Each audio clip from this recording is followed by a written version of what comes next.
Melodi Kematian by Putri Handayani.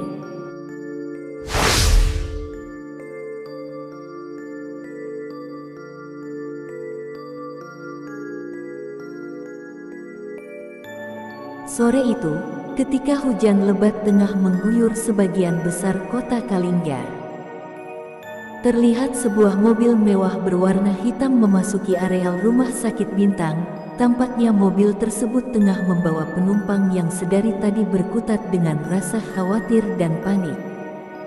Para suster telah menunggu, standby dengan sebuah kursi roda yang nampaknya sudah disiapkan untuk diduduki oleh seorang pasien.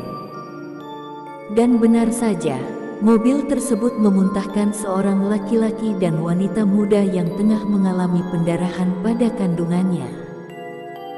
Wanita tersebut langsung dirujuk ke ruang bersalin, sementara sang pria yang tak lain adalah suaminya hanya diperbolehkan mengantar sampai di koridor depan tempat bersalin istrinya.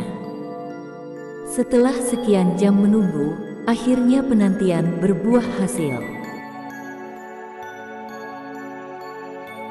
Susan, wanita yang sejak tadi memperjuangkan hidup dan mati tersebut kini dapat bernafas lega. Buah hati yang selama 9 bulan dikandung dengan penuh perjuangan tersebut akhirnya lahir ke dunia dengan jalan sesar. Ini adalah anak yang ketiga dari hasil perkawinan mereka. Jody, yang tak lain adalah nama dari pria itu, terlihat masih menunggu.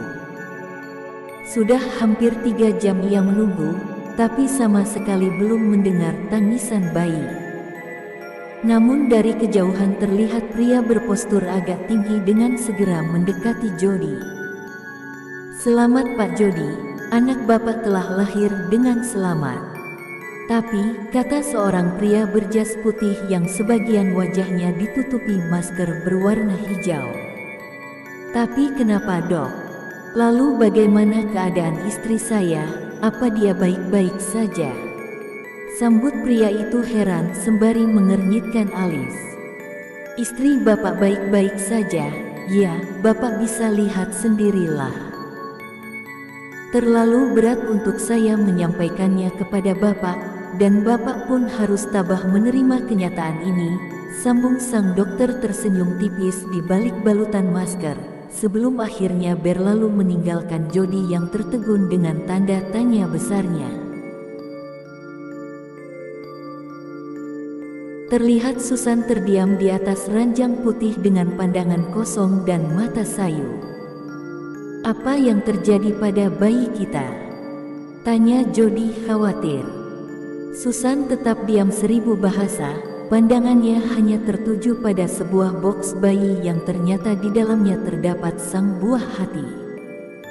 "Ayo jawab Susan, kenapa diam saja?" Jody semakin geram sambil menggoyangkan kedua lengan istrinya. "Anak kita, Mas. Dari awal ia diangkat dari rahim ini, aku belum mendengar sedikit pun ia menangis," jawab Susan, masih memandangi box dengan tatapan kosong. "Kau serius?" sambung Jody meyakinkan. "Aku tak tahu, mungkin aku yang terlalu berhalusinasi. Atau tidak. Tidak mungkin, aku tidak percaya." Tukas Jody tak yakin dengan kesaksian istrinya. Jantungnya seakan berhenti sejenak, aliran darah seakan mengalir tak terarah dari arus normalnya. Suara gemuruh petir disertai hujan yang begitu deras malam itu menyertai peristiwa miris pasangan suami istri tersebut. Dan tak ada yang tahu apa yang terjadi setelah malam itu berlalu.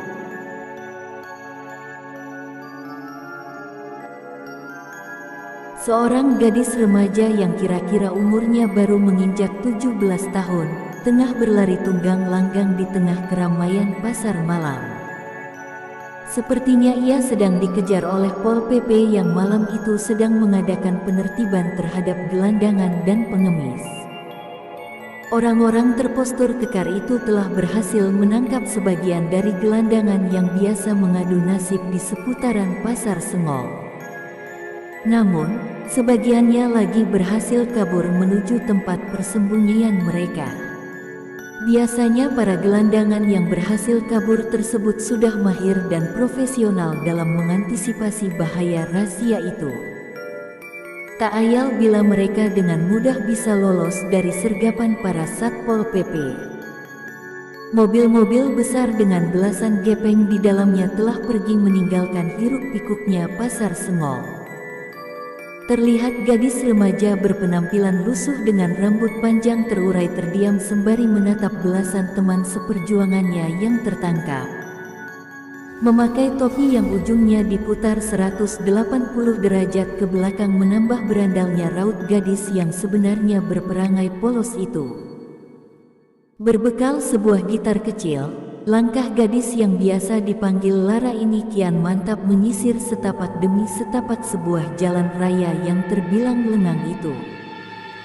Maklum, jika sudah memasuki pukul 11 malam, jalanan di kota Kalingga ini memang sudah sepi. Biasanya yang berlalu lalang ketika ini hanya gelandangan yang tengah mencari tempat untuk beristirahat dan berlindung dari dinginnya malam yang menusuk. Sepertinya Lara telah menemukan tempat tujuannya. Ya, sebuah emperan toko yang cukup luas nyaman untuk berbaring dan memainkan beberapa lagu dengan gitar kecilnya, sembari membunuh rasa takut akan kejamnya kehidupan di dunia. Tak ada yang bisa dipakai untuk membalut tubuh dari dinginnya hawa selain baju tipis yang melekat pada tubuh Lara. Dengan rasa iba pada diri, gadis itu pun mulai memetik senar-senar tipis bernada ritmis itu. Petikan-petikan itu bernada sendu, pas betul dengan kondisi hidupnya sekarang. Tanpa sadar ia pun mulai terlelap. Heh gembel, bangun. Enak saja tidur di depan kios orang, pelangganku pada pergi tuh, cepat bangun, heh. Tiba-tiba Lara dikejutkan oleh suara ribut-ribut. Lara membuka mata sembari mengusapnya. Tahu-tahu di depannya sudah berdiri seorang wanita parubaya dengan raut murka. Dan raut tersebut ditujukan pada Lara yang telah menumpang tidur di depan kios wanita tersebut. Seusai membereskan barang bawaannya, Lara langsung pergi meninggalkan wanita pemarah dengan kiosnya itu. Pagi ini memang cerah, namun raut Lara tak pernah sekalipun terlihat cerah. Dalam cerahnya dunia ini, ia masih merasakan redup dalam jiwanya. Dalam terangnya langit pagi ini, masih ada celah gelap di setiap rongga kehidupannya. Semua saling bersinergi membentuk paradoks dalam realita hidup seorang Lara. Tak ada yang lebih indah bagi Lara selain memetik senar-senar ritmis dari gitar kesayangannya itu. Nada-nada indah selalu tercipta dengan alunan harmoni yang spektakuler. Ia tak pernah memberi nama setiap melodi yang ia ciptakan. Ia hanya ingin melodi-melodi itu bebas tanpa terikat oleh apapun dari dalam dirinya. Wah, merdu sekali petikan-petikan gitarmu nak.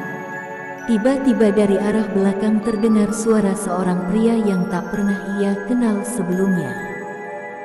Bila dilihat dari penampilannya yang menggunakan setelan jas hitam dan sepatu yang mengkilap, sepertinya ia orang yang terpandang dan tentunya kaya.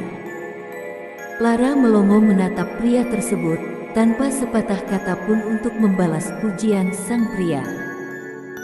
Ia hanya bisa tersenyum tipis dan mengangguk tanda berterima kasih. Loh, kok cuma senyum? Siapa namamu? Boleh om tahu? Tanya pria itu lagi seolah memaksa karena merasa tak ada respon jawaban. Karena terdesak, Lara langsung meraih kertas dan pensil dari dalam tas lusuhnya dan menulis nama Larasati. Boleh dipanggil Lara pada permukaan kertas putih tersebut. Lalu memperlihatkannya pada pria itu sembari tersenyum lebar. Pria itu mengernyitkan kening seolah bertanya pada dirinya, apa dia bisu? Lara menurunkan senyum lebarnya ke bentuk awal, ia kebingungan melihat tampang sang pria. Dan pemandangan itu berlangsung sekitar beberapa detik sebelum akhirnya seorang pria lain berpakaian dinas mendatangi pria bersetelan jas hitam tersebut. "Lapor Pak Jody, rapat dewan akan segera dimulai. Mohon Bapak berkenan masuk ke dalam mobil untuk menuju gedung DPRD." Pria berseragam dinas itu, yang ternyata asisten dari Jody Darmawan, seorang pengusaha kaya dan sekaligus sebagai ketua DPRD Kabupaten Kalingga. "Oh, baik. Sekarang saya menuju ke sana. Tapi, beri saya waktu 3 menit lagi." "Baik Pak." Sebelum pergi Jody menyempatkan diri untuk pamit pada Lara. Entah kenapa Jody merasakan getaran yang tak asing dari diri gadis itu. Seperti ada ikatan batin di antara mereka berdua. Lara pun merasakan hal itu, tapi ia tak punya keluarga. Bagaimana mungkin Lara bisa percaya tentang ikatan batin di antara Jody dan dirinya? "Boleh lain kali Om menjumpai kamu di tempat ini lagi Lara?" tanya Jody ramah. Lara hanya mengangguk tanda setuju, karena tak ada yang bisa ia ucapkan selain memperlihatkan bahasa tubuh. Seiring dengan itu, Jody tengah bersiap-siap untuk berangkat dengan asistennya. Ia masih sempat melambaikan tangan pada Lara. Entah mengapa pertemuan singkat itu menjadi pertemuan yang istimewa bagi seorang ketua DPRD yang selalu sibuk berkutat dengan urusan politik dan sosial. "Sampai jumpa Lara." Lara turut membalas dengan lambaian tangan.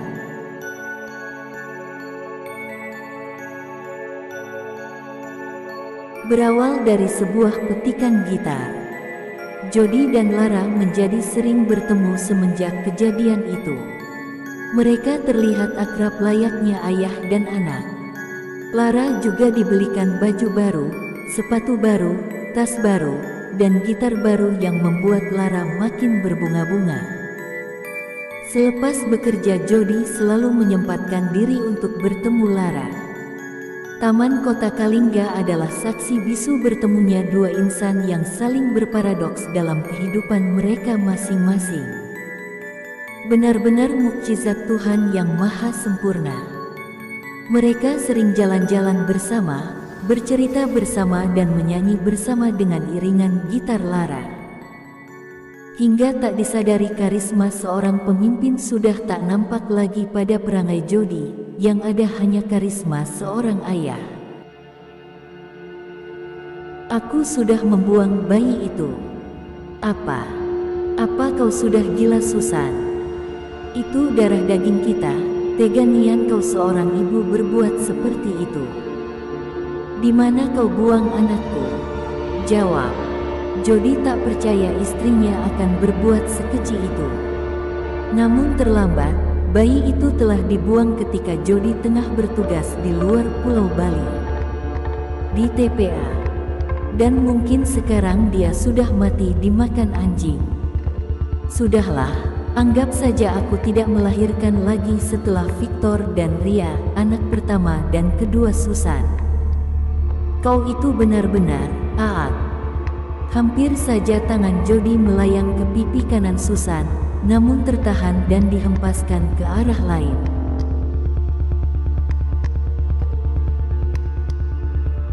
Jody tak ingin membuat perkara lebih panjang dengan istrinya yang sudah berjasa membesarkan kedua anaknya hingga mereka berhasil seperti sekarang.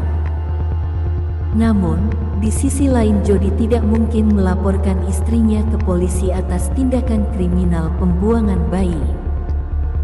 Di balik jabatan tingginya, ia sekeluarga dan rumah sakit yang dulu menjadi saksi bisu kelahiran bayi malang itu menutup rapat-rapat rahasia ini. Dengan uang kerjasama pun berjalan dengan lancar dengan pihak rumah sakit. Lara kebingungan melihat Jody yang tengah hanyut dalam lamunannya. Ia mencoba untuk menyadarkannya dengan menyenggol lengan pria itu. Lara, maaf. Om." Jody tak sadar bahwa barusan flashback dari masa lalunya terputar kembali. Ia teringat dengan putrinya yang dibuang.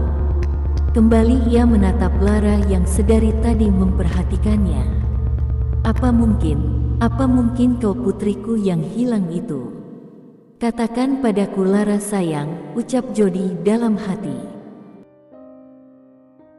Jika Om boleh tahu, siapa orang tuamu? Dan kau tinggal di mana nak? Lara terdiam. Mulai meraih kertas dan pensil kesayangannya, lalu menulis. Saya tidak punya orang tua. Saya tidak punya rumah. Saya hanya punya gitar. Saya lahir dari sampah. Mungkin orang tua saya adalah sampah. Kata-kata yang polos atau mungkin tidak polos sama sekali bagi Jody, membuat ia tercengang akan kesaksian Lara. Bagaimana mungkin ia bisa berkata seperti itu? Namun di benak Lara, itu hanya kata-kata biasa yang tak ia tahu persis maknanya. Maklum, Lara belum sempat mengenyam bangku sekolah selama hidupnya. Tapi Lara punya semangat yang tinggi untuk belajar, buktinya ia bisa menulis meskipun ada banyak makna yang ia tak mengerti. Bahkan ia tak pernah tahu apa itu orang tua, yang ia tahu hanya sampah. Dan mungkin, Lara juga tidak tahu apa itu sampah. Tak ada bedanya. Jody masih terjebak dalam keterkejutannya. Ia mulai memutar balik otak dan ingatannya.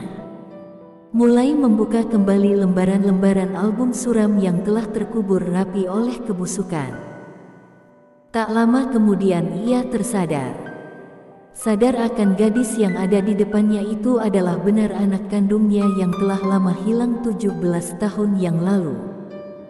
Lara, mau ya jadi anaknya Om? Lara hening sejenak. Mencoba menyadarkan diri, ia tak bermimpi. Lara meyakinkan sekali lagi dengan bahasa tubuhnya. Benar Lara, Om serius. Dan sekarang juga kamu akan Om ajak ke rumah Om, gimana? Mau ya? Seperti mendapat 2 joker dan 4 as sekaligus, ini keberuntungan yang sulit dipercaya oleh Lara. Lara mengangguk tanda setuju. Sungguh ajaib. Dalam hitungan beberapa detik hidup Lara berubah 360 derajat. Dari meminta sedekah, kini mampu memberi sedekah. Baju lusuhnya berubah seketika menjadi dress putih yang cantik dan mewah. Rambutnya yang kusam tak terawat itu dirombak habis-habisan oleh hairstyles kepercayaan Jody di salon yang cukup megah dan elit. Beberapa jam yang lalu Lara masuk ke salon sebagai Lara yang kumuh dan lusuh. Namun 2 jam ke depan, keluarlah seorang putri cantik dengan rambut yang telah dismoothing dan wajah yang berbinar-binar. Kini Lara telah siap memasuki rumah megah orang nomor 1 di Kalingga, Jody Darmawan. Jody dan Lara akhirnya sampai di rumah kediaman Jody. Mereka disambut oleh pekarangan yang luas nan asri, dengan kolam renang besar di sisi kanan dan taman yang indah di sisi kiri. Tampak dari kaca mobil bola mata Lara terbelalak dan menyapu seluruh isi pekarangan rumah itu. Bila pekarangannya saja sudah megah begini, lantas bagaimana isi di dalam rumahnya? Batin Lara bergumam. Benar saja, rumah Jody sangat megah dan indah. Ada 4 pilar besar yang terbuat dari bahan marmer menyambut kedatangan mereka. Rumah itu terlihat berkilau, karena 90% bahan luar dari rumah itu adalah bidang-bidang marmer putih yang mahal. Rumah itu tampak elegan berdiri kokoh di depan Lara. Jika tadi Lara telah dimanjakan oleh keadaan rumah yang super mewah itu, kini ia harus terkagum-kagum ria juga dengan fasilitas yang dimiliki rumah tersebut. 2 orang security datang menghadap pada Jody selaku tuan rumah. Lalu mereka membukakan pintu dan mengawal kedua majikannya memasuki rumah. Nah, Lara, sekarang ini rumah barumu, Dan sekarang Om akan tunjukkan di mana kamarmu, kata Jody sembari menuntun Lara. Dan, ini dia kamar barumu. Om harap kamu suka ya nak. Sekarang Om harus pergi dulu, ada rapat penting yang harus Om hadiri. Baik-baik di sini ya sayang. Setelah menunjukkan kamar pada Lara, Jody langsung meninggalkan Lara dengan kamar barunya itu. Dengan sebuah lambaian tangan oleh Jody dan dibalas pula oleh Lara, Jody mengakhiri kebersamaan mereka. Siapa gadis itu? Ya, seru seorang wanita paruh baya dari arah belakang Jody. Semakin lama wanita itu semakin mendekat. Langkah Jody jadi terhenti mendengar seruan tersebut. Segera ia membalikkan badan. Dia anak kita, anak yang telah tega kau buang. Sambut Jody dengan nada agak tinggi. Apa? Ya, dan sekarang dia tinggal bersama kita di sini, di rumah yang berhak ia huni.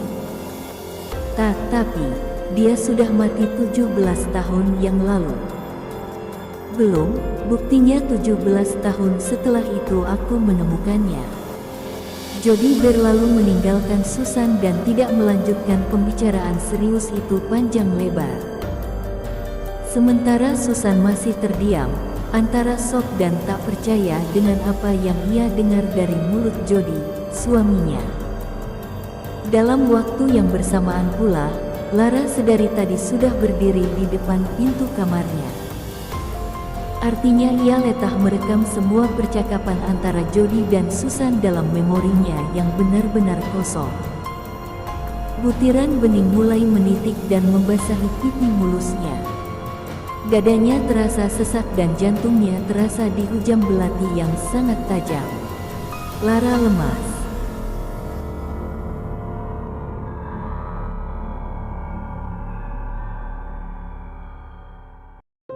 Genap seminggu sudah Lara menjalani hari-hari bagaikan seorang putri kerajaan. Walaupun butuh sedikit adaptasi, namun kehadiran Jody yang selalu menemaninya di tengah kesibukan-kesibukan Jody yang padat membuat Lara semakin kerasan tinggal di rumah tersebut. Lara mau sekolah. Pertanyaan singkat itu membuat Lara agak sedikit kaget dan ada rasa gembira di dalamnya. Seketika Lara mengangguk tanda setuju. Meskipun Lara dibesarkan dalam kerasnya kehidupan jalan, tetapi itu tak membuat niatnya surut untuk menuntut ilmu. Selama di jalan ia banyak belajar dari murid-murid sekolahan yang sesekali menyempatkan waktu untuk mengajarinya membaca dan menulis. Mata tak ayal, perlahan Lara semakin pintar. Dan kini ia siap menantang dirinya untuk mengenyam bangku sekolah. Karena daya nalar Lara yang cukup baik untuk menangkap pelajaran, Jody tidak menyekolahkannya di SLB melainkan di sekolah biasa seperti anak-anak normal lainnya. Dan tak tanggung-tanggung, SMA negeri yang berpredikat RSBI pun menjadi pilihannya untuk Lara. Jody yakin Lara mampu dan bahkan lebih mampu melebihi kelebihan anak lainnya di sekolah itu. Terima kasih Om. Lara tersenyum sembari memperlihatkan kata-kata yang ditulis pada permukaan kertas. Jody hanya membalas dengan sesungging senyum di bibirnya. Jody terduduk di sebuah ruangan. Matanya terus memandang serius pada seorang wanita yang tengah berbicara di hadapannya. Tanpa mengurangi sedikit rasa hormat, wanita itu berbicara panjang lebar mengenai Lara, anaknya. Sepertinya Bapak harus segera merujuk Lara pada psikiater ahli. Maksud Ibu, saya tidak tahu dengan cara apa saya harus memberitahu hal ini pada Bapak. Tapi Bapak tetap harus tahu apa yang sebenarnya terjadi. Jody makin penasaran. Kemarin kali kelima Lara masuk BK atas kesalahan yang sama. Dua di antara korban Lara sekarang tengah menjalani perawatan di rumah sakit. Namun tadi pagi kami baru mendapat kabar bahwa salah satu dari mereka meninggal dunia dengan luka yang cukup parah di kepalanya. Ya Tuhan, berita buruk macam apa ini? Seru Jody, tak percaya dengan apa yang barusan ia simak. Dan sekaligus tak percaya bahwa seorang Lara yang polos mampu melakukan hal tersebut. Maaf Pak, seburuk apapun berita ini Bapak tetap harus mengetahuinya. Kami juga tak percaya dengan hal ini. Lara seorang anak berprestasi, ia sempat menjuarai beberapa olimpiade dalam ajang OSN. Namun sejak sikapnya berubah beberapa bulan yang lalu, kami menjadi ngeri dan sekaligus sok olehnya. Lalu, mengapa tak Ibu ceritakan dari dulu masalah ini pada saya? Awalnya memang seperti itu, tapi kami takut. Kami juga telah sepakat untuk mendropout Lara dari sekolah. Kami takut kalau korban semakin banyak berjatuhan gara-gara satu orang siswa. Namun hasilnya nihil, kami tetap tidak berani mengingat jabatan Bapak selaku orang nomor 1 di kota ini. Wanita itu kian berpasrah di depan Jody. Sudah sekian jam mereka terjebak dalam kondisi yang amat krodit seperti itu. Sepertinya suasana kelas 12 IPA 1 mendadak seru pagi itu. Terlihat seorang gadis terduduk dengan darah di kepalanya. Teman-teman lainnya tidak dapat berbuat apa-apa dan hanya bisa berneri-ngeri ria menyaksikan kejadian itu. Lara hanya menatap gadis itu dengan pandangan tajam seolah penuh dendam. Kemudian ia berlalu meninggalkan kelas. Tak ada yang tahu kemana ia pergi. Suasana mencekam mulai terasa di sekolah terpandang tersebut. Hingga akhirnya awak media berhasil mengabadikannya di dalam sebuah surat kabar. Nama Lara Darmawan seakan menjadi topik hangat yang tak habis-habis diperbincangkan seluruh media sosial. Kini Lara telah menjadi buronan para paparazi. Menjadi pusat perhatian dalam waktu yang cukup singkat membuat Lara menjadi semakin tak tenang. Sudah beberapa minggu ia absen dengan alasan yang tidak jelas. Tentu hal ini sekaligus menjadi ketenangan tersendiri bagi pihak sekolah yang sudah resah dengan ulah sadis Lara. Di sebuah rumah sakit besar di daerah Kalijati. Apa sebenarnya yang terjadi pada anak saya, Dok? Suara barito Jody memecah keheningan ruangan yang hampir seluruhnya bernuansa putih tersebut. Terlihat seorang dokter yang tengah serius menganalisis hasil psikotes dari anak Jody, Lara. Hasil ini sungguh mencengangkan, Pak. Belum pernah saya menghadapi kasus semacam ini selama saya bekerja sebagai psikiater. Memangnya hasilnya seperti apa? Baik, akan saya jelaskan, namun sebelumnya Bapak harus menyiapkan mental yang cukup untuk mendengar hasil riset ini. Jody membalas dengan anggukan mantap. Begini, anak Bapak mengidap penyakit psikopat. Psikopat itu sendiri berasal dari kata psiche yang berarti jiwa dan pathos yang berarti penyakit. Pengidapnya sering disebut sosiopat, namun tidak berarti orang gila. Gejalanya sendiri sering disebut dengan psikopati, pengidapnya seringkali disebut orang gila tanpa gangguan mental. Menurut penelitian sekitar 1% dari total populasi dunia mengidap psikopati. Pengidap ini sulit dideteksi karena sebanyak 80% lebih banyak yang berkeliaran daripada yang mendekam di penjara atau di rumah sakit jiwa. Pengidapnya juga sukar disembuhkan. Dalam kasus kriminal, psikopat dikenali sebagai pembunuh, pemerkosa, dan koruptor.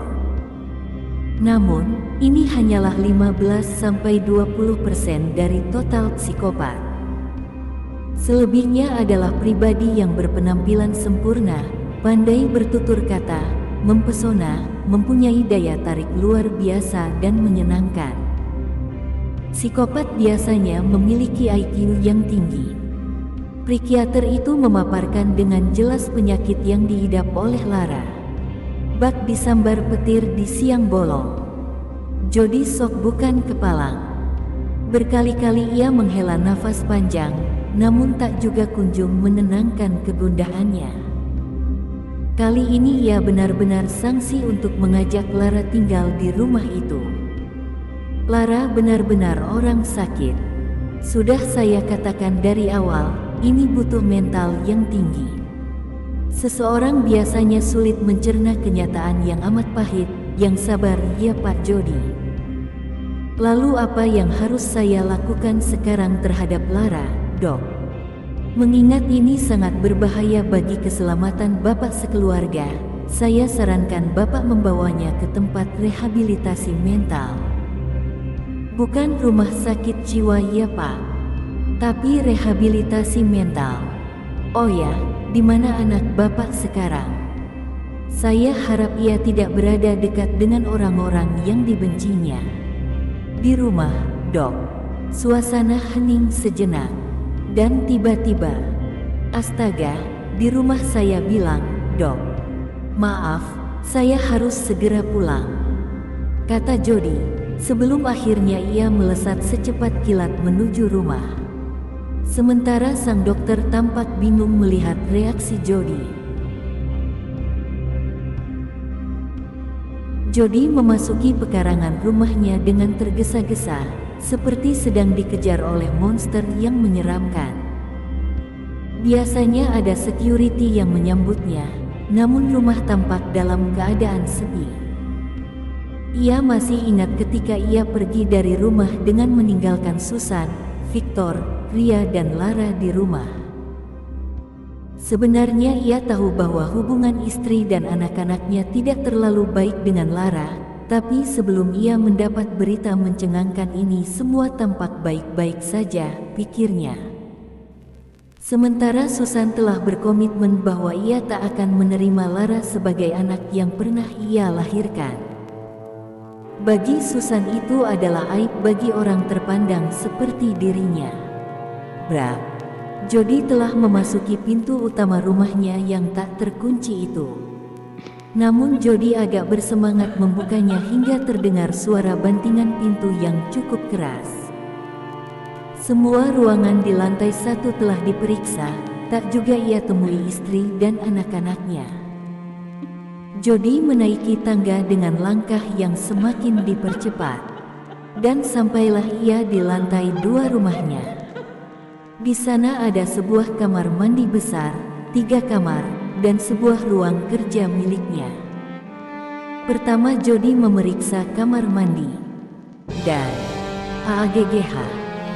Jody berteriak histeris menyaksikan pemandangan yang amat mengerikan di depannya. 2 mayat manusia terbujur kaku di tempat yang agak berjauhan. Kedua mayat itu tak lain adalah security yang selalu setia menjaga rumah megah itu. Keduanya tewas dengan luka gorok di leher. Ia tak tahu atau mencoba untuk tidak mencari tahu siapa gerangan orang sadis yang tega melakukan hal ini. Dari kejauhan, tepatnya di kamar nomor 3 paling ujung dari tempatnya sekarang terdengar samar-samar suara petikan gitar. Ia seolah tahu itu adalah Lara, namun nada petikan gitar tersebut terasa sangat asing di telinganya. Seharusnya Lara memainkan melodi yang gembira seperti ketika ia pertama bertemu Lara yang tengah memainkan gitarnya. Namun yang ia dengar kini adalah melodi menyeramkan seolah sedang berkabung. Mengapa Lara berubah? Jody seolah merasakan penderitaan yang dialami Lara sejak dulu. Andai saja ia tidak terlalu sibuk dengan urusan kepolitiknya, pasti Lara kecil tidak sampai dibuang oleh Susan. Dan kini semua itu tinggal penyesalan belaka. Dengan langkah gontai Jody langsung menuju kamar ketiga yang merupakan sumber dari bunyi petikan gitar Lara atau bukan Lara yang sebenarnya. Jody membuka pintu. Jiwa Jody seakan lepas dari badan kasarnya, Berkali-kali ia menepuk pipinya ke kanan dan ke kiri. Ini kenyataan. Pemandangan yang lebih seram daripada mayat-mayat security itu kian membuatnya tak sanggup untuk berdiri dengan kakinya sendiri. Jody tumbang dan tertunduk. Ia sok berat. "Mengapa seperti ini, Lara?" Kalimat bernada lirih terlontar dari bibir Jody. Kini ia tak punya lagi cukup tenaga untuk membentak bahkan marah. Sementara Lara tak merespon dan masih tetap betah dengan petikan-petikan gitarnya yang menyeramkan. Suasana tersebut bertahan kira-kira sekitar 1 menit sebelum akhirnya kejutan yang lain mulai menampakkan diri pada Jody yang ketika itu telah berpasrah diri menerima kejutan selanjutnya. "Aku hanya mencoba menghantar kepergian mereka dengan lagu kematian ini, dan aku harap mereka tenang di sana." "Apa ini salah, Ayah?" Jody bangkit dari posisinya yang tertunduk. Ia menatap lekat pada Lara dan gitarnya yang berlumuran darah segar. Sementara Lara menatap 3 wujud yang tak lagi bernyawa itu, Susan, Victor, dan Ria. Jody pun sekaligus tercengang karena baru pertama kalinya Lara memanggilnya dengan sebutan ayah. Kak, kau bisa bicara, Lara?" Suara parau Jody tampaknya memaksa Lara untuk turut menatapnya. Namun Lara tak lagi melanjutkan perkataannya yang cukup lancar itu.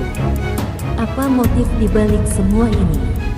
Mengapa kau berubah seperti ini, Nak?" lanjut Jody. Lara bangkit dan mendekati Jody.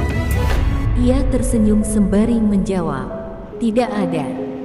Aku hanya ingin mereka bahagia dan tidak terlalu lama menderita di dunia ini dengan rasa dengki dalam diri mereka." Tapi ini terlalu sadis." Sadis, Ayah bilang. "Mana lebih sadis dibanding dengan membuang anak kandung di tempat pembuangan sampah dan membiarkannya hidup sendiri di kejamnya kehidupan jalanan?" Jody terdiam. Nafasnya terasa tertahan sejenak dan jantungnya sakit. Seperti ada peluru nyasar yang mengenai tepat di jantungnya. Lagi pula ini tidak sebanding, kehidupanku yang sadis hanya dibayar dengan cairan kental berwarna merah ini. Sungguh tak adil. Lalu, apa yang kau mau sekarang? Lara menatap tajam ke arah kedua bola mata Jody. Rautnya yang polos kini menjelma menjadi raut kemurkaan yang tak pernah Jody bayangkan sebelumnya. Lara memeluk Jody lalu berkata, "Aku ingin Ayah bahagia di sana dengan mereka." Hening.